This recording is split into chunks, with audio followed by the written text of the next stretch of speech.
Hello and welcome. My name is Carol Carter and I'm the founder and CEO of Global Minded.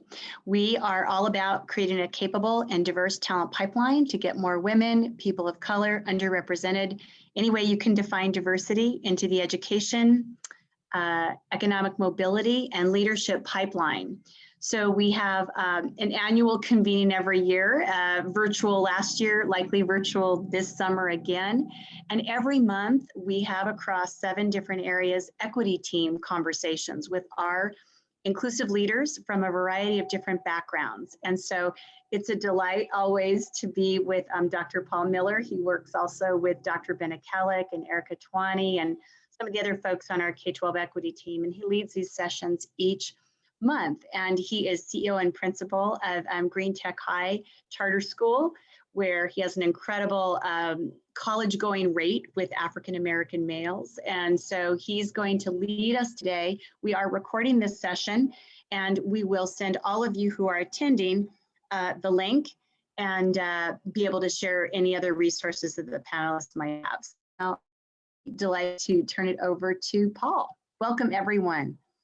Hello, everybody. Good afternoon. Thank you for being here.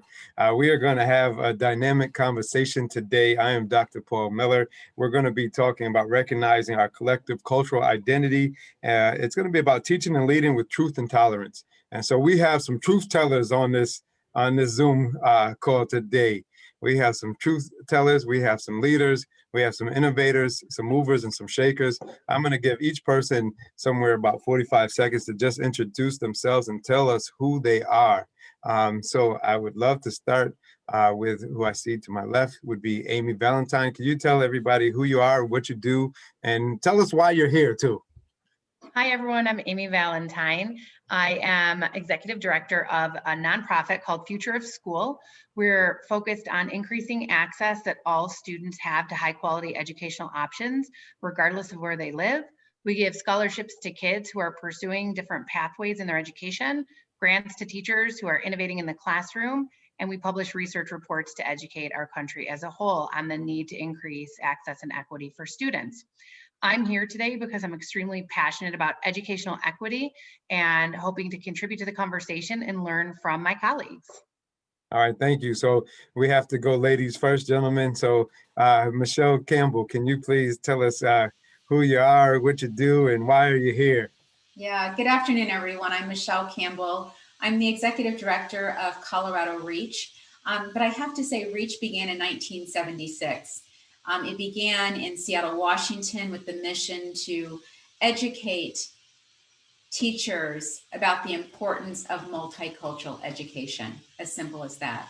It is an evidence-based curriculum, meaning that college professors and teachers can receive continuing education hours. So we have a chapter here in Denver, and so we're really proud of that. I'm also the president of Diverse Talent. It is an executive search and placement firm. As an engineer and we own a law firm as well, and for the past 33 years, people have always said they can't find us. So we're going to stop telling that lie because we are here, and we're going to make sure that not only corporations and organizations have access to us, but making sure that our talent has a chance to expand into the 3 areas that we focus on, which is STEM, legal, and healthcare.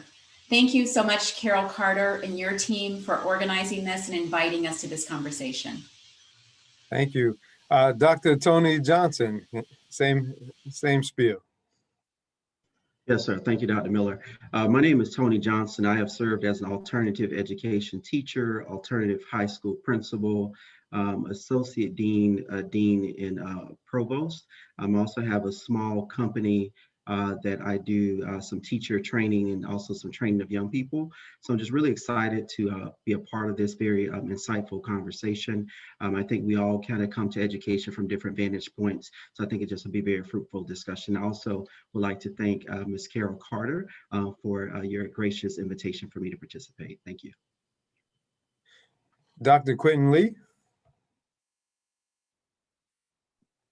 Hello there, I am Dr. Quinten Lee. I'm the principal of Childersburg High School, a school located in Childersburg, Alabama, a rural school, but a very big school at heart. Many of you may recognize me from the MC Hammer principle with the Can't Touch This video. That was just the video to inspire my community, and it went global. So very excited about that opportunity. I'm here today because I am a person that has experienced the power of relationships from a school. It's the reason I'm an educator. And my goal and my quest in life, and it's definitely as an educator, is to help build those positive relationships. And by building those positive relationships, we can make sure that we're taking care of the equity piece inside of our schools. So today I'm looking for a very powerful conversation, a moving conversation, so that we continue to empower others to see the need for equity inside of our schools, as well as inclusion for all students. Thank you, sir. And last but not least, Dr. Mark Abraham. Hi, everybody. Again, this is Dr. Abraham. I'm the president and CEO of MEA Consulting Services, LLC. My agency was created for the pure focus on increasing graduation rates for young men of color. If you don't know, young men of color have one of the lowest graduation rates in the country. I'm a former high school principal, and I was able to do that successfully. Had a 93% graduation rate for Black males for 4 years, which was 30 to 40% higher than the state average and the national average. So my passion and, just my passion and love for my communities that I got to do more. So I've been able to go around the country and really put systems in place to help schools that are struggling in that area. So, and I'm excited to have this conversation, and I'm excited to learn from so many wonderful colleagues that I'm on this call with. So thank you for letting me be here. Good stuff. So I'm going to start off with you, Dr. Abraham, since you were last to speak here. I'm going to give you the first crack up at this question, and then open it up. So my question is, how has your identity evolved from where you were to where you are currently? And can you give us some perspective on that as a Black man? So when you say identity has evolved, you mean when I was a young man to where I am now, grown man? Uh-huh. Yeah, so that's a powerful question, right? It's a loaded question. So I'm going to try to just sum it up. I'm originally from Miami, Florida. I came from an abusive household where I had a stepdad that would constantly call me stupid and dumb. I had a lot of friends that were killed. I didn't think I was going to make it past the age of 25 because so many people were getting killed around me. From a situation where the only way Dr. Lee, only place that I thought I could get success was either by drug dealing or being some type of hustler. So to be here now as a doctor and to be educated and to be gainfully employed and running my own company and be a father of 3, it is a complete paradigm shift that I, never thought would have been possible in my life. So a lot of prayer, a lot of education. And I would say any young person that is, I know young people watching this, but one of the books that changed my life was the Autobiography of Malcolm X. It allowed me to see the power of education, the power of reading, the power of really being able to stand up as a man and understand the power of intellect, right? Just when you're smart and when you can use your mind, it doesn't make you soft, it doesn't make you a coward, it doesn't make you a chump, it makes you a man. And that's how we define manhood, not by our physical brute strength or not by athletics or anything like that, but because we are stand-up right individuals that are Black men. So it's a powerful thing. So I've evolved tremendous from when I was a young man to where I am now. Great question though. And I'm going to ask this to Amy as well. And I'm going to ask you, because I think there's a little bit of an antithesis perspective here, and not from a negative perspective, but from a perspective of how, your identity as a white woman and who you were growing up to where you have evolved to now. How is that different? And I think the interesting perspective and dialogue will come into if or why is it different than what some of our Black males may have received or perceived? Sure, that's a great question. And I appreciate Dr. Abrams' honesty. I really do. It's we all follow a different journey in our lives. And I think this is where it's important to understand each other as people at the heart of who they are. I grew up in New York. I had, for all intents and purposes, a very supportive childhood I had, but also one where we struggled a little economically. And so going to college was largely left, it was an expectation, but the bringing it to reality was my responsibility. And when you're 17 years old, where there's a will, there's a way, you figure it out, or you don't, or you wait until a later point in your life. And so I really embraced at my own learning. I fostered a deep sense of learning in the classroom and out of the classroom. And I, some of the hurdles I had to overcome had to do with my, being a woman and, working in the business sector and having to prove myself in different ways. And so I was constantly looking for the lesson that was involved, whether it was a difficult situation or a trying situation. That was the vantage point by which I looked at it. And I too had some amazing teachers growing up, and they shaped me. They shaped my perspective on, it doesn't matter if somebody says you can't do this, or if you feel held back by your own skills. Where there's a will, there's a way. And I definitely leaned into a deep sense of self and followed a spiritual path to get there. Dr. Johnson, do you think that any of Amy's experiences or perspectives, they varied or were different than yours, or were they similar? How do you feel about that? How do you see that in terms of like identity? Thank you for that, Dr. Miller. I definitely agree totally with what I heard. I think for me, similarly, I think life is the most fruitful when you approach it from a very reflective vantage point, right?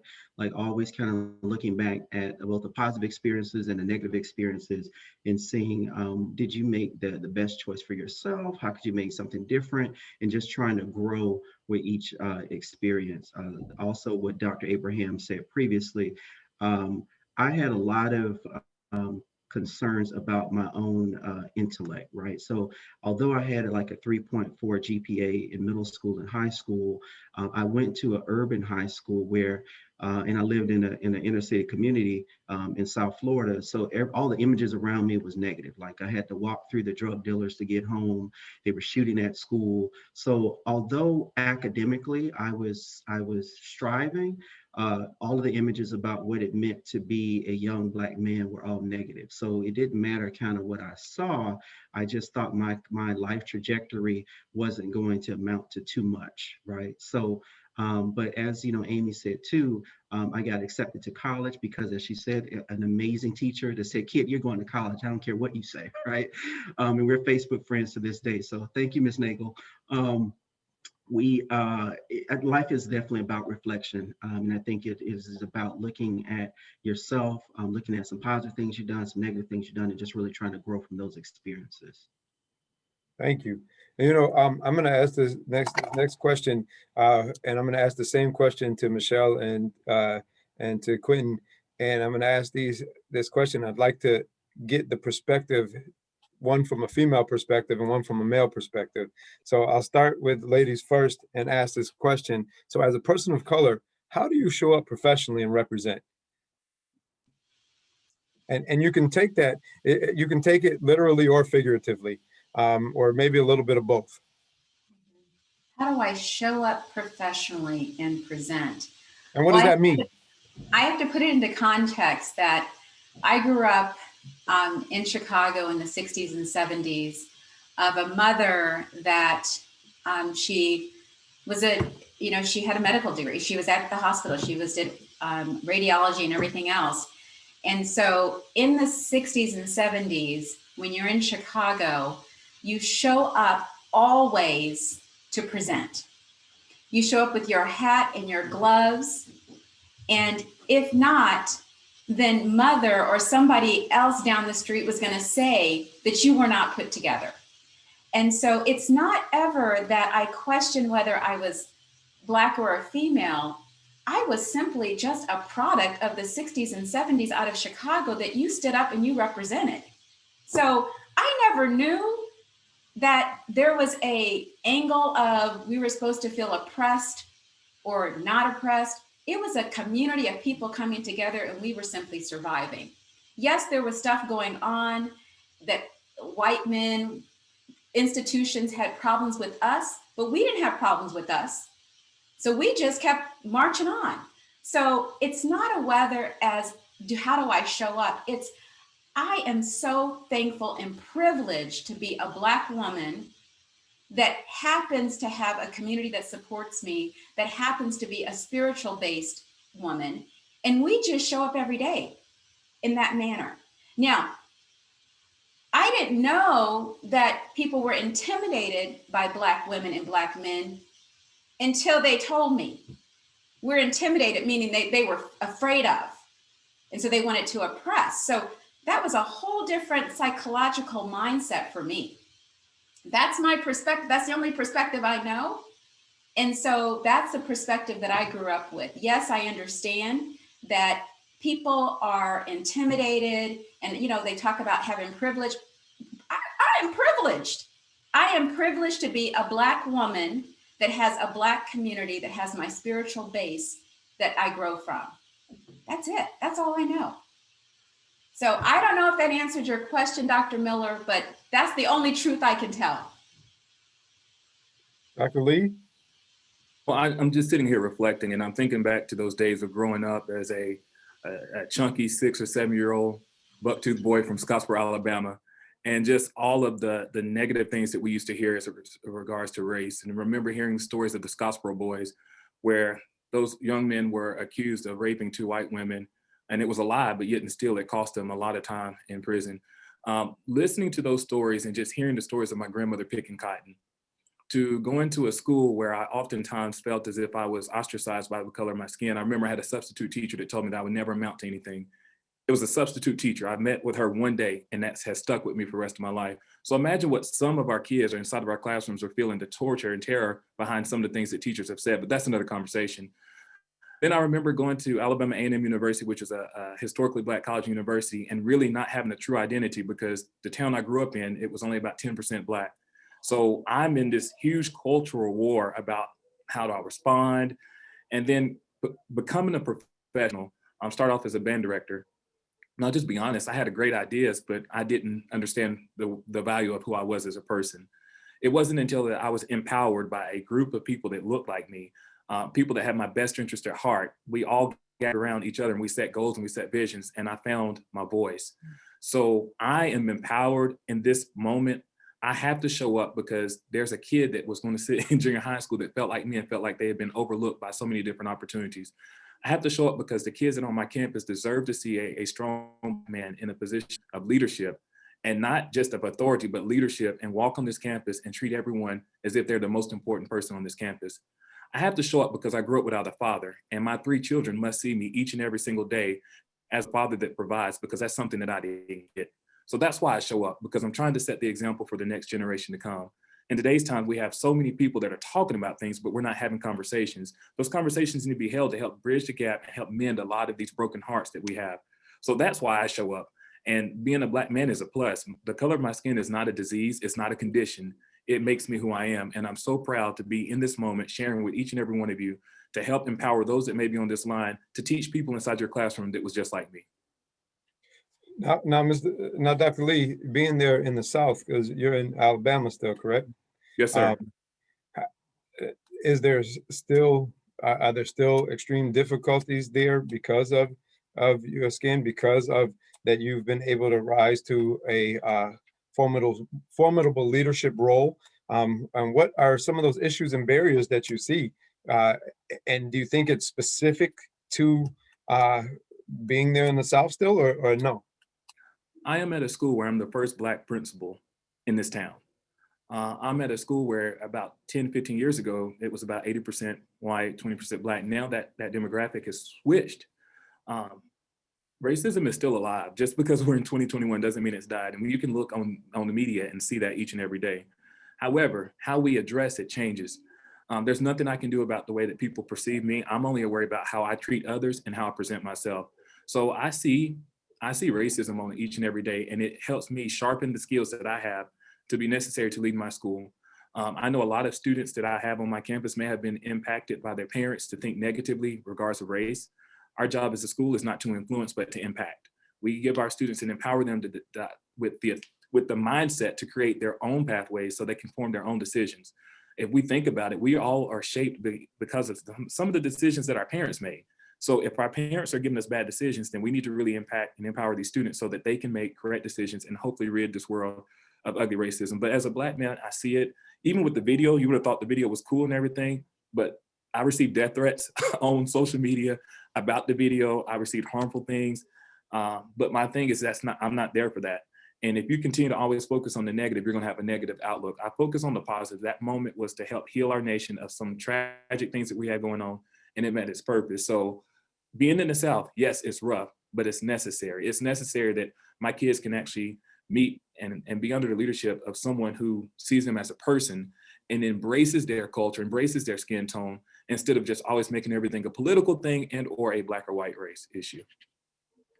Well, thank you, Dr. Lee. I think what's interesting when I go back to the question of, as a person of color, how do you show up professionally and represent, even from the dress, and sometimes Black men can specifically be categorized as threatening.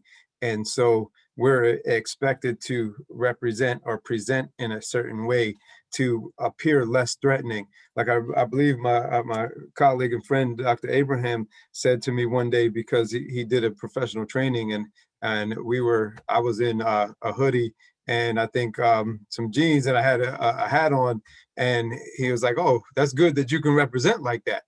What do you mean by that, Dr. Abraham? What does that mean? Okay, you just add some context to this, Doc. You just threw me in there like that.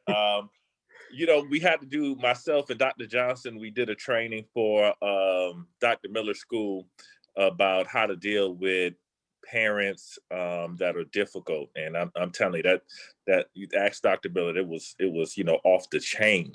Sorry, and when you ask me how I show up my authentic self. I try to be understanding that I'm a big Black man. I show up with ebonics. I show up with my pain. I show up with my hurt. I show up with my swag. I show up with everything that makes me who I am, and try not to let anybody deteriorate me. So when I said that, I was, asking Dr. Miller, because Dr. Miller came on the scene, and Dr. Miller had a do-rag on, I think. Doc, you had a do-rag. I had a beanie hat on, man. I have a do-rag. But you see the waves though, right? Okay. Dr. Miller was on the thing like, "Yo, what's good?" I was like, "Yo, I just love the fact that he could be his urban self, his hip hop self, his true self, right? Like we're always asked to change our appearance or not look threatening or kind of cower down, put your shoulders in, so that you can make other people that are inferior feel big. So you have to make yourself feel small so that they can feel better about their insecure self. So you have to, that's what I just like. So I would often hear Dr. Johnson, they would say the way I walk make people intimidated. We got that swag in our walk, so I just show up being me, and I show up in love, and I show up with excitement, but I also show up as a Black man. And, you hear my vernacular. I'm from the South and I'm in the North. And when I first got here, they said my Southern twang, they equated it to intellect. They thought just because I talked with a little bit of a Southern drawl, that mean I wasn't smart enough. Dr. Johnson sound crazy to me.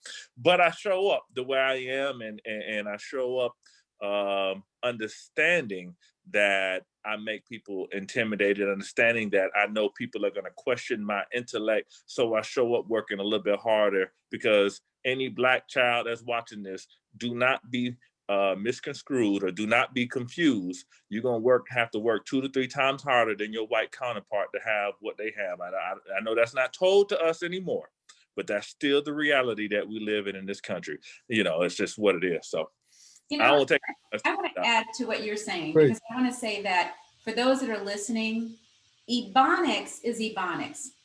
But sometimes I'm going to tell you, growing up, they would say, well, you talk too white. You talk too this, you talk too that. You know what? We show up as we are. We come in all flavors, all vernaculars, pronunciations. Right. We come in all of it. And so I want those that are listening, and I want everyone to understand our students' concern. Don't fall into the category if someone says, well, you talk too white, you talk too black, you know what? You talk how you want to talk. Right. And that's it. And just because you don't have a past that looks like somebody else's, or it's not rough like they say your past is supposed to look, you don't have to have your story. That's all I'm saying. As a woman that has owned now businesses for 33 years, I'm saying to everyone out there, show up like you want to show up, and don't let anybody, black, white, or indifferent, put you in any kind of box. So you better go ahead, Ms. I love it, Campbell. you know Michelle. what? I just needed to say that, because a lot of our kids showing up today, they're in these white schools, or they're biracial and they're mixed racial and all this other stuff. Show up how you want to show up. If you want to have some Ebonics that day, have some Ebonics that day. If you feel like that you need to act, as they say, proper and do whatever you want to do. This is your life, but live it to the fullest is all I'm saying. And so don't let anybody say that you're not black enough or white enough or mixed colored enough. You just be who you are. So I just need to put some clarifications and context around that. Thank you.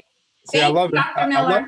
I love it, Michelle. I love the passion, and I love what you're saying, especially being someone who comes from a multiracial background, and where, I'd be my white relatives and they would say, oh,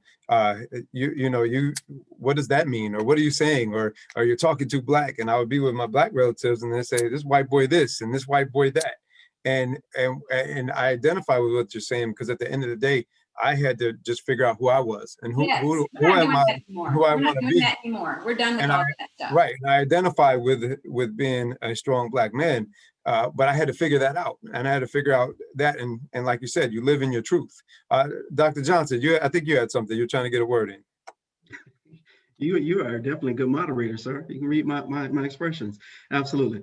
So what I wanted to dovetail on that too, and also if I could briefly just talk about like code switching, right? So, code switching, for those of you who some of you know and some of you don't, but code switching is having to move and ebb and flow differently, right? Speaking a certain kind of language when you are with folks who have a deep appreciation for the King's English, and being able to speak differently when you are around people who have a familiar kind of way in which they use words. But I think to what Ms. Campbell has said is so true. Just don't lose sense of self, right?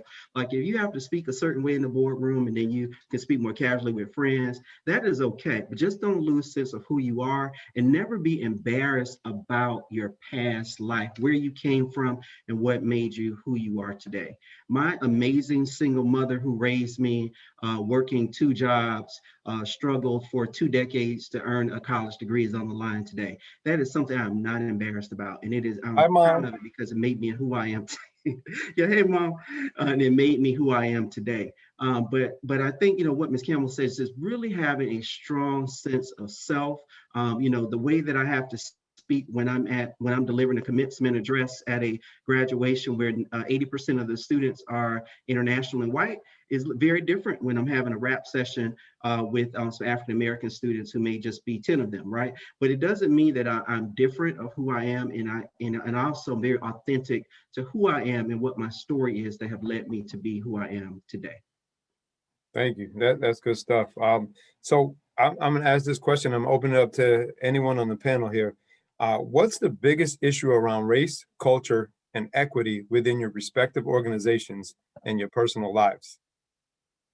I'll say it again. What's the biggest issue around race, culture, and equity within your respective organizations and your personal lives? I have a brief. Can I start out? It's real brief. Go ahead, Dr. Johnson. Yes, sir. Thank you. I had a conversation with a board of trustee member of a university, and she asked, she said, what could we do to right the tides and do better in terms of race relations and equity? And I said, oh, I'm ready for it. Can I start? And she was like, sure. And I said, it's not about people who have an awareness talking about it. It's about when rich white folks are with other rich white folks, you all having the discussion, right? Because it is about how do you leverage economics and opportunity in a way where it supports all minority communities, women in other groups who have not had access. I said, I don't want to necessarily talk to Dr. Abraham and Dr. Miller about race and equity because we singing from the same sheet. We all, but it is about folks who are in positions to make some substantial change in this country, and 70% of Americans are white, having the discussion with each other. To me, that is kind of one of the most impactful and most powerful things that I can see us do in this country. Hey, I'd like to piggyback off that. I think that we've done a lot of time talking, but we've got to start having conversations. And when we're having these conversations, being able to give and receive in the same moment. And it's all about how we're communicating our expectations, our experiences to each other. Now, being someone that, my first name is Quinten. I didn't become known as Quinten until I got to college because my Southern accent was so strong that in college, people laughed at me because I sounded like Forrest Gump. So growing up, everyone knew me as Jerome. That's what I associated myself with, but professionally, I went by Quinten. And I felt as if I had to do the code switching. In the professional world, Quinten's more acceptable, and Jerome is more so my name around my friends. It wasn't until literally 2 years ago that the two met and decided that together we can really take on this world. And since that's happened, everything has blown up. Creativity has blown up. Professionals have blown up. It's just been awesome. But in the terms of race relations, like, we've got to be able to communicate really what's going on and not become so emotionally attached to it that we're not willing to listen. There's fountain machines at the restaurants for more than one reason, but we all don't have to drink the same flavor of the drink. There's different things on there. That means that we all take in things differently. So being able to come to the table, to receive, to really get rid of some bad teaching that we've had. And I'm not saying that you give people a pass to make you feel bad. That's not what it is at all. But being able to communicate your expectations, let them know just because you've had this experience doesn't mean you're gonna have this experience with me. And just stop overgeneralizing a lot of things. There's some good Black people, some bad Black people, some good white people, some bad white people. People are people, and they're gonna always be people, but really staying focused on what's important. And I think the communication piece, even in the circles that I've been in, communication has been huge and key. And when we teach our students to be able to communicate themselves effectively, it's not about trying to sound a different way, but let me know what's on the inside of your heart so that I can help you get to that moment that you need to be in. Amy, what do you think? I have many thoughts on this topic, because this is something that we deal with. At Future of School, what our goal is to elevate the voices of students and teachers and parents. And a year ago, it was important, but now in this pandemic environment, with the shifts we're seeing socially, it is paramount to the change that needs to happen, to increasing awareness that people have of how they treat each other and what their perceptions are, to how our education, to the institutional biases and racism that exists in the K-12 education system as it stands. I mean, primarily white schools are funded $23 billion more than non-white schools. That's a problem. That's a systemic problem that needs to be solved for. These are in the data points, and that has to do with geographic region, right? Zip code does determine the quality of a school that you have access to. And when I talk to parents and talk to students who have figured out a different pathway, they've said, this isn't working. We need to find something that's going to keep her engaged, that's going to give him a spark for a love of learning, that's going to give them a pathway to a career they're interested in. Parents will go above and beyond for that. And then the pandemic hit. And now parents have this amazing ability to see how their kids learn, and they're not going to settle for the inequities that before were just easily passed by in our society. So for me, when we talk about race, culture, and equity, and I put it through education is, it is just an incredible way towards liberty, finding what you're passionate about. It doesn't mean that students need to go to a four-year university. They might not need to go to university after high school at all. It's about, what do you want to do, and what is going to fill your cup and fuel you? Like Michelle talked about, she's owned businesses for 33 years. That's an amazing testimonial for any youth, that whatever gender they are, that they want to own a business. So for me, we're moving in the way, and I think that the next round of equity and equality is really going to be around education. We look at what's happening in Chicago. The teachers union has not come, as of yesterday, has not come to an agreement with the school district on in-person learning versus at-home learning versus their contracts.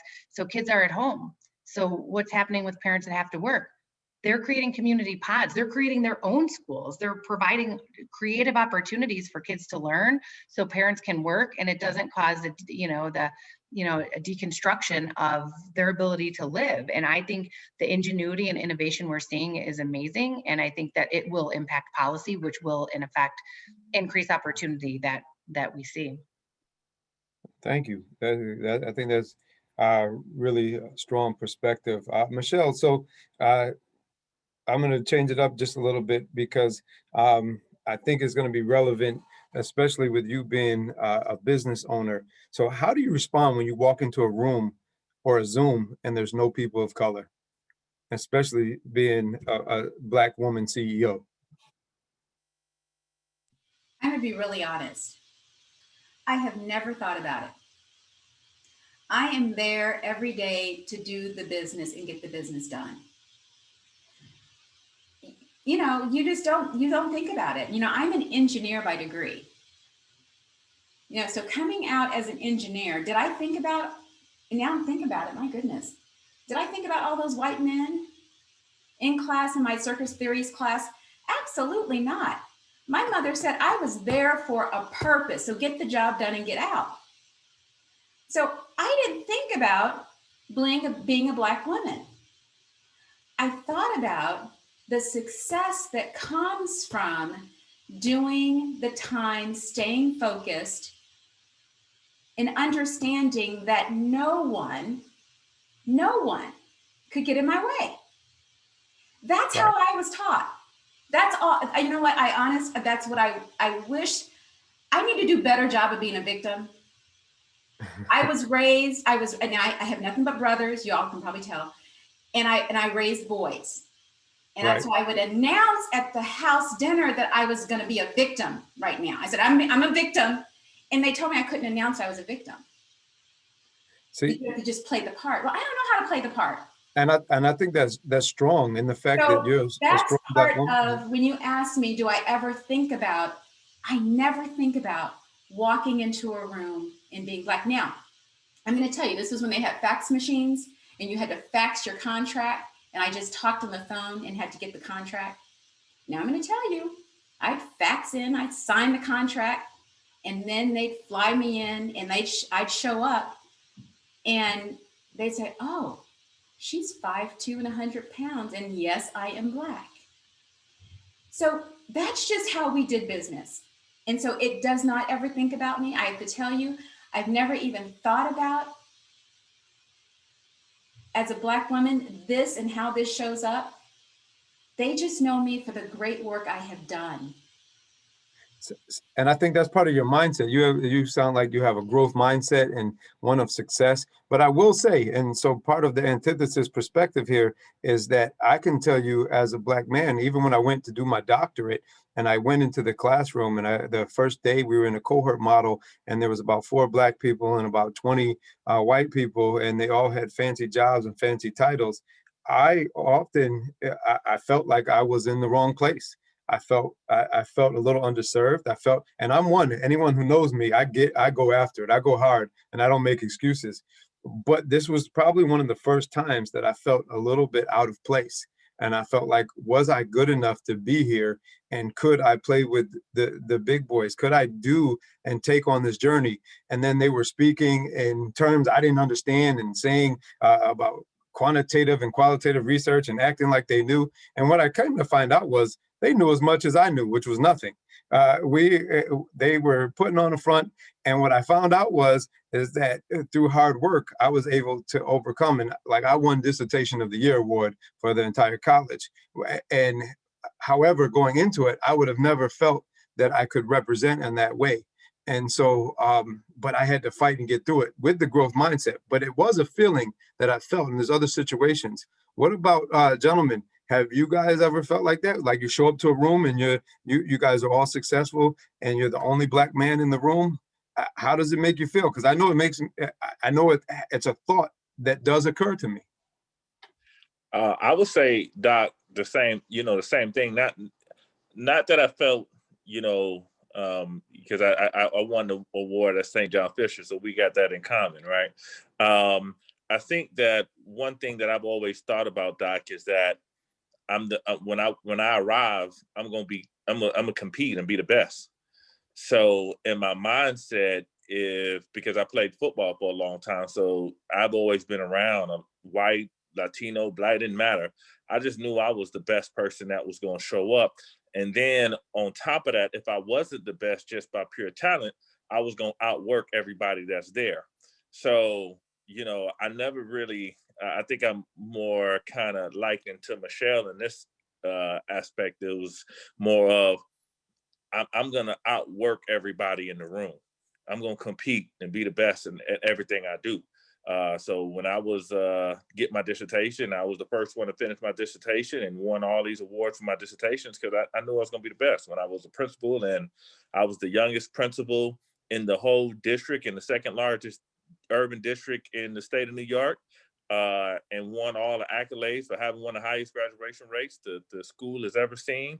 I just knew I was going to outwork everybody. And when I show up as a CEO of a company and you call me in, white, black, or indifferent, I just know that what I do is good and that we're going to be competitive. So, my stepdad, not the one that was abusive, a different one, just a long story. But nevertheless, my stepdad said, the way you mitigate race is by being better, 3 to 4 times better than the person next to you. Right? Like, so when I played ball, we never had to talk about favoritism because I'm going to be so much better than you that you have to put me in the game. So that's always been my mindset. And that's how I was taught, just to dominate in every circumstance and every situation. And then I don't have to worry about you even being close to me because the higher ups that are involved are going to, choose me over them. Now that hasn't always been fruitful in every situation, but that's my mindset, and that's what I go in there with, Doc. Dr. Lee, Dr. Johnson, any thoughts on that? Hey, I'm just sitting here thinking, like, my first job was at a convenience store, and I cleaned, I swept, I mopped, because as a 14-year-old, making $125 a week was huge. I just remember that on Friday nights, the manager, which was a white man, would make me get on my hands and knees and scrub the kitchen floor with a Brillo pad. Back then, I just thought it was part of the work. I then remember hearing stories about my grandmother picking cotton and how my grandmother, who worked tirelessly to make sure she took care of her grandkids and her kids, cleaned houses for a living for white people. And so during that time, I just thought that's what I'm supposed to do. That manager asked me to come to his house and help clean up from a storm. And I was the only Black person in this small town in rural Alabama picking up sticks out of a yard. At that time, I was crushed. I knew it didn't feel right. I just didn't know that really I was working for a closet racist. And because he was good to me and paying me, I was taught to kind of appreciate that. So when I get into these rooms, I have thoughts of what it felt like back then, but then I also have thoughts of that I've done my work, I've done my research, I'm an accomplished man, I'm an accomplished Black man, and I deserve to be at this table more so than anyone else in here. So when I come to this room, I'm going to be prepared. I'm going to make sure that I have all my ducks in a row, and my ideas are going to be communicated in such a way that I'm not trying to be pompous, I'm not trying to be a show-off, but you're going to understand that I earned my place here, and affirmative action didn't do anything for me in that regards. So that's the mentality that we've got to go when we go into these spaces. Let's not let our color define us as who we are as character, but let that be just part of our characteristic that makes us and gives us the flavor that we have to present ourselves and to show up in these situations. So it's not about being the minority in the room. That's going to happen. But you make sure that when you're in that room, that you present yourself and you're not made to feel inferior just because of the color of your skin. Can't say Dr. Lee, but don't be afraid to show out too now. I mean, don't be, what I'm saying? We're going to show out, but there's no reason not to show out on people sometimes. Sir, this is a velvet blazer. I show out everywhere. You must not have seen the video. Dr. Lee, you want to give them a taste of the video? We got to... we'll have to do that later. I ain't going to show out on them. You better show out on them sometimes. But listen, I mean, in all seriousness, being creative and showing out in certain situations gave me an opportunity to virtually meet Anderson Cooper, Hoda, MC Hammer, Cedric the Entertainer. Like, these are all people I met through the avenue of being creative and showing out when it's appropriate and being able to communicate effectively. So don't allow your age to stop you from creativity, and don't allow the color of your skin to make you think that you can't do certain things. You can do those things. You're equipped to do those things, but you got to make sure that you're prepared, because when the opportunity comes, it's a small window. And if you're not prepared, that opportunity will miss you by each and every time, no matter what color you are. Right. Preparation means opportunity equals success. So Dr. Johnson, how do you use your role to teach, lead, and demonstrate the importance of cultural identity, sir? Oh. Well, I think it is done in a lot of different ways. I think it happens on a one-on-one experience working directly with students and teachers by having very insightful conversations about, so I'll give you one example. There was a student who she was so upset with the faculty member. She just said everything was wrong. The syllabus was wrong, how the faculty member taught was wrong and everything. And she wanted to switch to another faculty member who she had the week before. We did a schedule change for the students. So she wanted to switch to another faculty member she had before. And she was like, and then this was the key for me. She said, I want to go back to the other faculty member because I like how he speaks, right? That was a white man and the other faculty member was a black man, right? Both of them speak standard English. I mean, if it's not the only difference is the color of their skin, but they both speak standard English. But to me, it was clear the student had a preference. So I set up a Zoom call. I say, faculty, let's meet, because they were trying to like tiptoe around, like, well, the student does really well. Maybe we should switch her back because she's paying tuition. And I said, no, let's talk about what this really is. So I think when there are opportunities to really unpack this stuff, like don't gloss over it and really unpack it and have those true, courageous conversations about what it is. Because in my email, I said, I'm going to schedule a Zoom call so we can talk about, to me, what appears to be some racism at play with this student. Nobody replied. It was like 5 people on email. Nobody had anything to say. They accepted the meeting invite, but nobody, they weren't touch that with a reply. But I think it's that kind of just upfront, being honest conversations. I think it's also about the type of programming that needs to happen, not just during Black History Month, but there needs to be embedded programming that happens throughout the entire school year, throughout the school district, throughout nonprofit organizations, to message the importance of equity, inclusion, and having courageous conversations about race and culture. And then I want to conclude this point by also saying that when I walk into a room and there's different races, I kind of start with an awareness. And that's where I end it, right? An awareness that, okay, I may be the only Black man here. There's a couple of Blacks here. There's a couple of whites or whatever. So I just start and stop with awareness. But when I use that awareness further in those interactions is if someone says something that is inappropriate, racist, and just all of those other negative isms.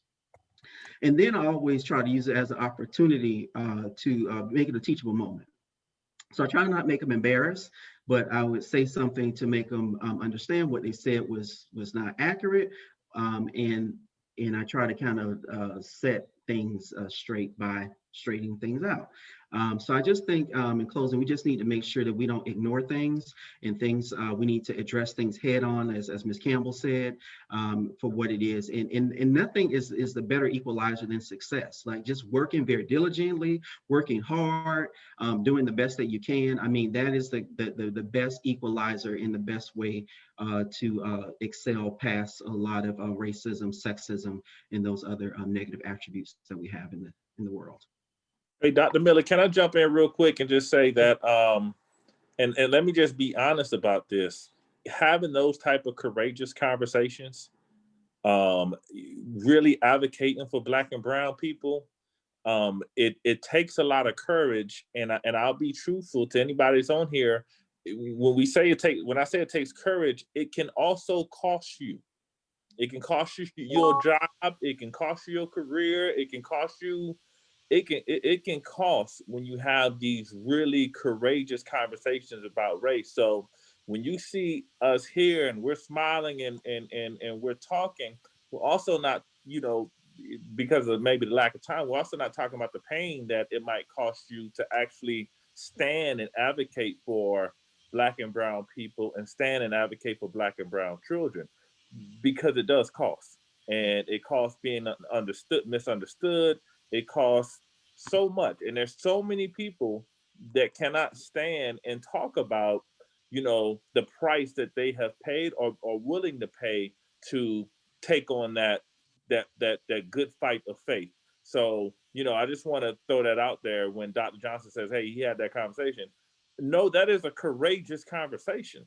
And it takes leaders like that to have those courageous conversations, but also know that it can cost him his job just for having that conversation. It won't happen right up front, but it happens in the back of the booth or the corner when they whispering behind your back, talking about how they want to get you out of there. So, just know that every race conversation you have, for anybody that watches this, it is a courageous conversation. It might be the fad to do in 2021, but in 2025, when we get back to normal, it might not be the fad anymore. So just be sure about what you get into when you decide to have these conversations. Thank you, Amy. So a quick question, and then I'll move towards closing things out in a few minutes.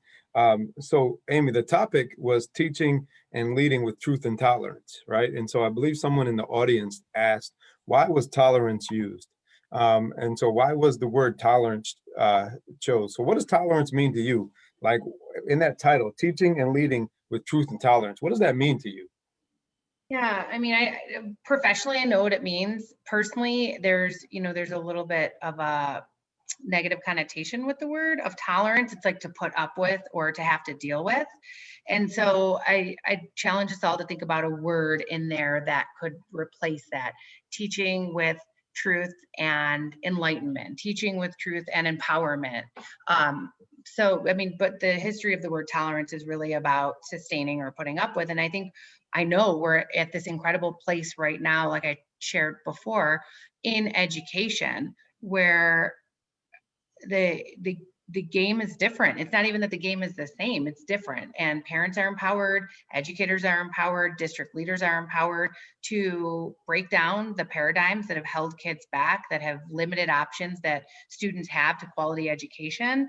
And having conversations like these around culture and diversity, educators are becoming much more comfortable with that, because they know it's important. It's a critical part of our society evolving to be one that's all inclusive, to be one that, as Michelle stated so eloquently, and she said it in two different examples, like, I don't even think about that. It doesn't even, cross my mind. That's such a powerful perspective to have, where somebody shows up for who they are, and they don't necessarily see through that lens of limitations based upon skin color or gender or any other thing like that. And so I applaud the educators that are having these conversations, because they can really inspire and have students think about things in a way that's not political, that's just expanding their mind and not letting other people's perception of them hold them back or stop them from pursuing their hopes and dreams and wishes.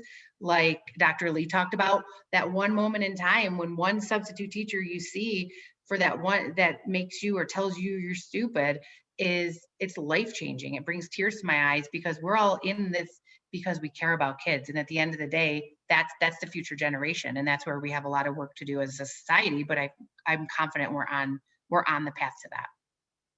If I can, Dr. Miller, I just want to say something to the students that are out there.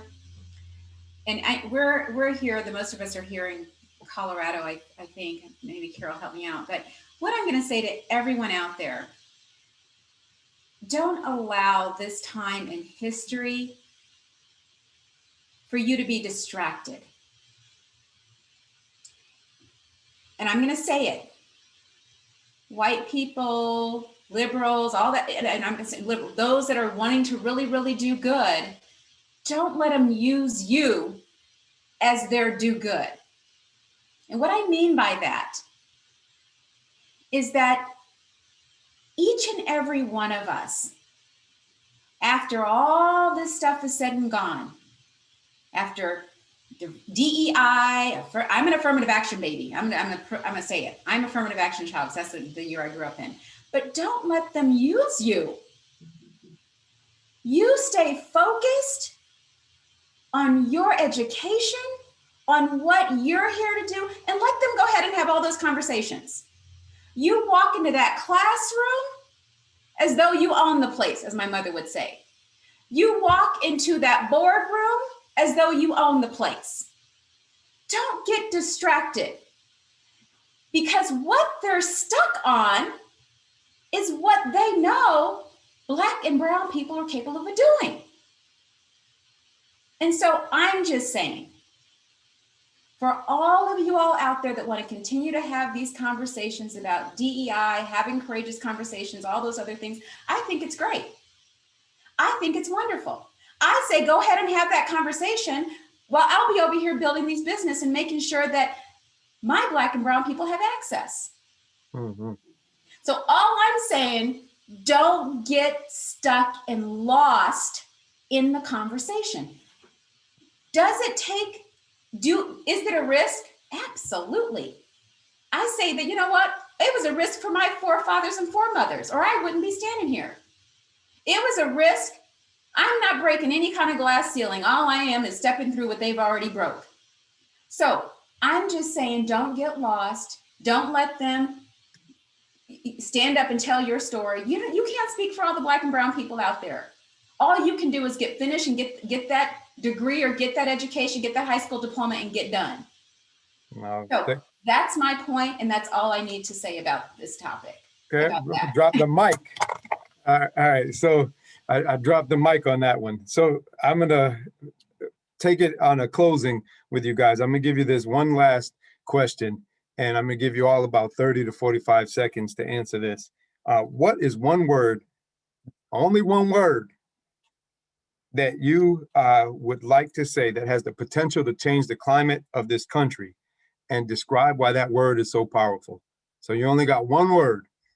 So should I do the Jeopardy theme music? Ding, ding, ding. You got to think about it for a minute. All right. So who wants to go first? You got one word? Say your city, because Michelle, we have people from all over. So also you guys can each share where you're from as well as your word, and then we'll have a bigger perspective for listener. So I can jump out there, Dr. Miller, if you like. Tell us where you're from again, and tell me that one word that's going to change the climate of this country, and describe why it's so powerful. Washington, D.C. Hello, everybody from across the country and the world. And the one word is resilience. I think it's always the ability to bounce back, to reinvent yourself, to be able to renew. Doesn't matter how negative things become, you can always start over. Thank you, Dr. Johnson. Dr. Lee. Hey, Dr. Quinten Lee from Alabama, Roll Tide. So I guess my one word would be intentionality. Making sure that the conversations that we're having have purpose, and that they're not just being spoken on deaf ears, but there's purpose behind everything we're doing, purpose behind our actions. I think the world needs to know that for every action, there's a reaction. And that's why we're seeing a lot of the discourse that we're seeing in our nation today. So just making sure that everything is intentional. If you're going to tweet, make sure it's an intentional tweet. If you're going to put it on social media, make sure it has a purpose behind it, not just sharing it because you've seen it. So make sure that everything is intentional. Dr. Abraham. This is Dr. Mark Abraham out of Buffalo, New York. I would say my word is love. I think that's the most powerful force in the universe. And if we would all choose to love one another, a lot of this race and a lot of these issues will mitigate. When you love somebody and you really, really care about them, you move past any roadblock that there is to make sure that that person is successful. And young people, if you love yourself and love your career and love your future, you would do things that get you there, and you will, not be distracted and not get into a whole bunch of stuff, because your love for yourself, your community will get you to the place where you need to be in. Michelle.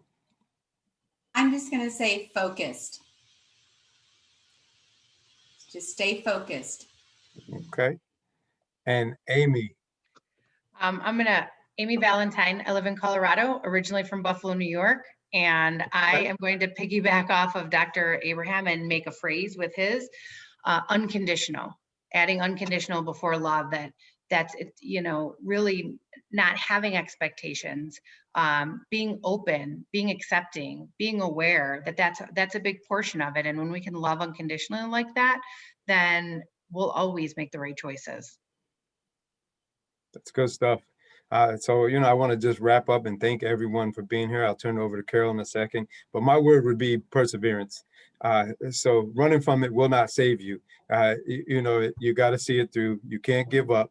And through perseverance, you can get through whatever circumstances are dealt, and you can redefine them, those circumstances. So I encourage you to write your own story. Perseverance, get through it. You can do it. I thank everybody for watching. I'm gonna give the final thoughts and words to our gracious global-minded ambassador, Carol Carter. Thank you so much. This was an incredible last hour. I loved it. And all of the different threads you all just left us with. And I want to share that many years ago, I had a chance to be at a conference. I was living in Spokane, Washington, and they brought in Morris Dees because there was some hate mail to 3 Black students at the Gonzaga Law School. And he told the story of a woman whose son was killed, by some white boys. And during the trial, one of the boys said, I just so regret what I did. And I so wish that you as the mom, could forgive me. And he said, the woman looked at him and said, son, I already have. And I just feel like there's these things that they are the unconditional, they are the love, they are the thing that rises above the really horrible things that are in our past, but the great things that are ahead for us. So my word is collaborate. And I just feel really honored to work with all of you. And I know that we can all really move the levers of access and equity if we can all come together from all the different backgrounds and all the different perspectives and show young people how to be truly respectful, to truly love one another, and to love themselves, and to be able to not only want good things for themselves, but to want good things for their whole communities. And I just think this is a time where we can all come together, find each other. I say it's like Harriet Tubman, this is our virtual underground railroad, but we can get all people to financial freedom, to meaningful careers and lives like each of you have. And we can be the people who show young people and those who teach them how to do that. So thank you so much for making the time that you all have made. And we're about to celebrate in a couple of days Black History Month, and we interview luminaries in our newsletter. So if any of you are interested in providing your story, you're read every day by all these incredible students that we serve who don't necessarily see themselves in who's teaching them. So love to work with you all on that. And as I say, just an honor for all of us in the Global Minded community. And we cannot wait until probably a year from this summer, but to just meet you all in person and be with you all. But in the meantime, there's so many different ways we can all help each other change the world in a big, big way. So thanks to all of you.